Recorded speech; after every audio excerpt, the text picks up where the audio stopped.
Good morning Good morning มื้อนี้วันพุธมาปิ้งปลาแล้วก็สิมันให้พวกเจ้ามาเบิ่งผักกาดข่อยใหญ่งามพวกเจ้าข่อยก็เลยสะอ่อนมาเบิ่งเด้อจืนปลาใส่แอร์ฟรายเออร์พวกเจ้าแบบบ่ต้องใส่น้ำมันแบบนี้ก็ดีคือกันอันนึงเธอ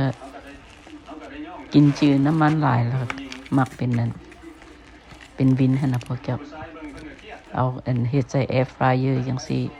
มันก็กรอบคือกันมันก็กรอบคือกันปิ้งน่ะจืดหั่นก็มีประมาณนั้น20นาทีนี่ล่ะแล้วก็กดแอร์ฟรายเออร์มันก็สิ20นาทีอันนี้มันก็พรีฮีทก่อนมาพากันออกมาเบิ่งส่วนผัก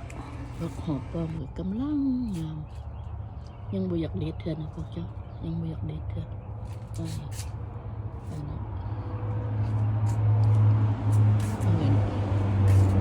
มันขึ้นข่อยก็มาบ่งไว้นี่แต่ต้นนั้นบ่ได้บ่งต้นนั้นยังบ่ได้บ่งปล่อยให้มันขึ้นอยู่ฮะแต่ว่าในกระถางนี่ค่อยบ่งสอน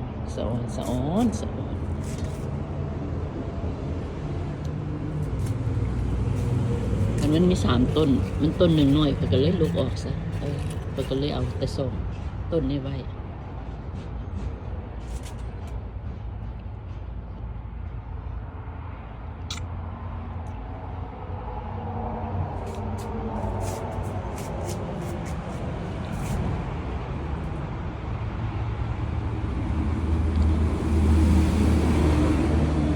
สดชื่นแจ่มใสดีมื้อนี้บ่แก่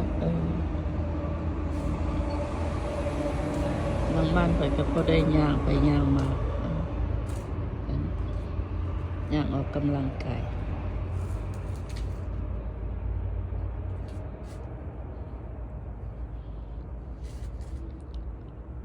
เดือน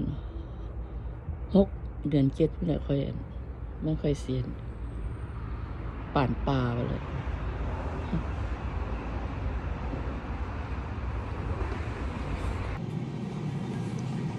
มาเบิ่งได้ประมาณ10นาทีแล้วนี่มันก็สุกแล้วนี่สิปีนด้านมันได้บัดนี้ปีนด้านมันแล้วก็เอาเข้าคืน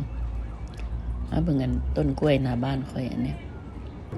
ใกล้สิสุกแล้วดอกไม้ก็งามปลูกไว้กองต้นมะม่วง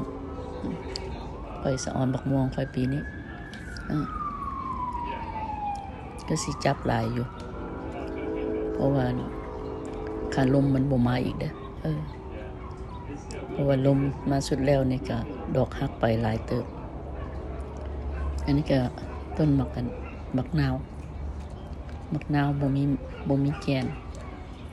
เห็นเป็นดอกลายอยู่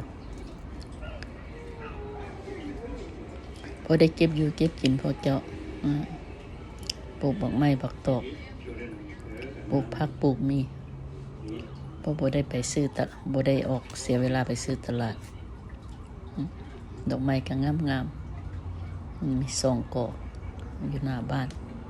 2เต้า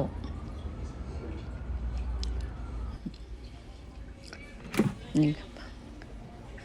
ปลาค่อยกระสุกแล้วเรียบร้อยแล้วแด่นละห่อทิ่มไว้ในหั่นแล้วมันก็หมดเองสบาย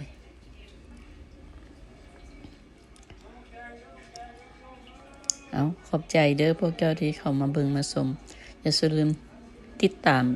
กดไลค์กดแชร์เด้อพวกเจ้าขอบใจหลายๆ